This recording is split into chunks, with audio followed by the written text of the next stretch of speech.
Please tell me, Phil, I have to ask you that one as well because you are white from your skin color and the history of apartheid in South Africa. And a lot of the negative comments I see on your Twitter handle is, something like that's extreme, probably Nazi, probably white supremacists, probably want to bring back apartheid. And how do you answer these questions? Are you a mainstream movement? Do you have extreme philosophies? Or what kind of state you want to form in the Cape Republic? No, so that's the irony. Look, obviously, I think you will understand this in Europe, and for us, it's just amplified more. If you swim against the stream, if you argue for something then actually calling you racist is the standard way to shut somebody down.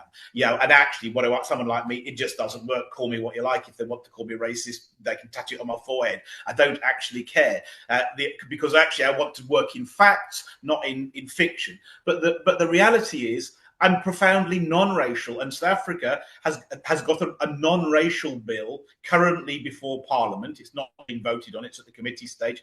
I wrote it.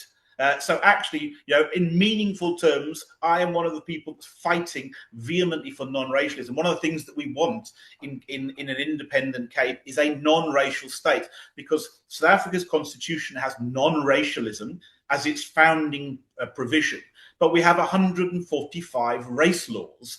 And the national government is absolutely crazy. We want to get rid of them all. I mean, you cannot think, if I want to apply for a job, they want to know my race. If I want to open a bank account, they want to know my race. If I want to buy something from another company as a company, they want to know who owns the company. They want to know who I'm selling to, the race, who I'm buying to, the race. They want to know whether the sports teams at schools levels, okay, you can only have so many players of each race. We have more race laws now than apartheid, and we want to get rid of them. Unfortunately, in South Africa, if you're white and you say we want to get rid of race laws, then they say that's racist, because what about apartheid? We need race laws to protect the black majority, which is absolutely crazy. How can you possibly need race laws to protect the 80% of the population from the 20%? And by the way, white people in South Africa make about 7% of the population.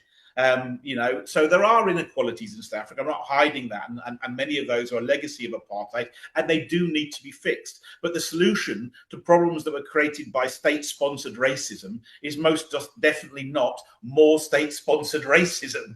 It's creating opportunities for everybody, growing the economy, and creating a good education system that creates opportunities for people and skills them to the point where they can take advantage of that. And that's what we want. We want to create, for want of a better expression, we want to create a first world country in Africa. And South Africa was a second world country and is rapidly becoming a third world country.